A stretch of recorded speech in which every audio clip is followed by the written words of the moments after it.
What we're looking at here is a side view of a retaining wall. In particular, we're going to focus in on this plate there at the bottom. What we want to know is what's the line load of the water pressure on that plate. And if we're going to replace that by single force equivalent, what is that force and where is it applied? So this is all going to be based on the fact that we're looking at a hydrostatic load, which says that the pressure is going to vary linearly with depth. So if I look at the line load that's acting on that plate, in other words, the force per length, what I'm going to see here is a distribution that looks like this. At the bottom, this pressure is going to be rho times g times the total distance there of d. It has nothing to do with the size of the plate. It just has to do with the depth. In order to get a line load, I multiply by that depth dimension there of b. The line load at the top is rho times g times d minus c times b, because the pressure there depends only on the water that's above.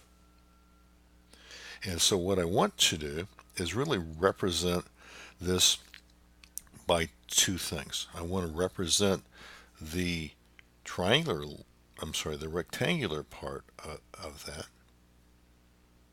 What I mean by that is this trapezoid can be written as a combination of a triangle plus a rectangle. And that's seen if I just draw a straight line down through here, where this triangular load is going to be having a resultant force there of F1 with a position there of D1, and the triangular load is going to be what's called the F2. It's going to be acting at a distance D2 from the bottom. Okay? So what I see here on the bottom is that this is going to be the line load at the bottom for the rectangular is the same one as it is there on the top. So that's rho g d minus c times b. This here is the rho g c b, like that. So I can see from the picture that since both of these are acting over that plate height there of c, that F1, that resultant force, is going to be equal to rho g d minus c b, that's the force, over the length there of c. The triangular load, F2, is going to be rho g c b times c, but since it's a triangle, it gets half.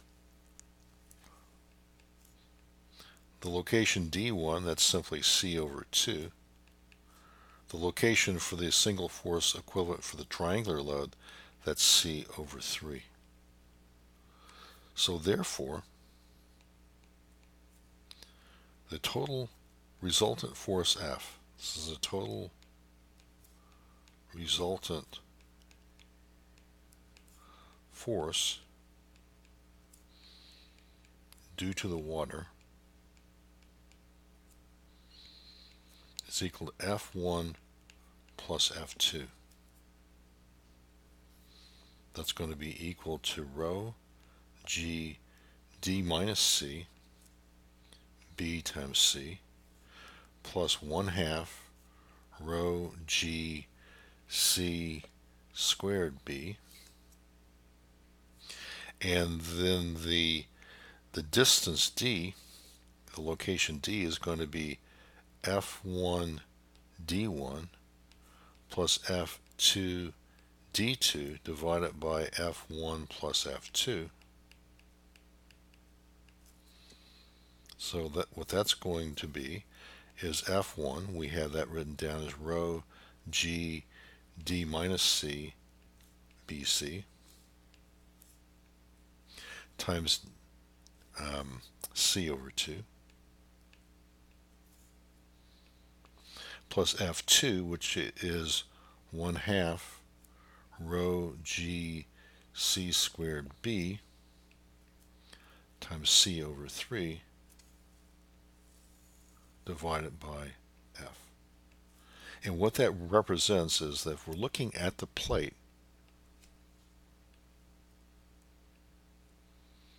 we're representing the water, the resultant force due to the water is going to be acting at some point D above. We've found D and we've found the force. So the part here is to break that trapezoidal distribution due to the hydrostatic load into two parts, a rectangular part and a triangular part. And we're basically replacing those two distributed loads by their combined single force equivalent, F, with a position there of D.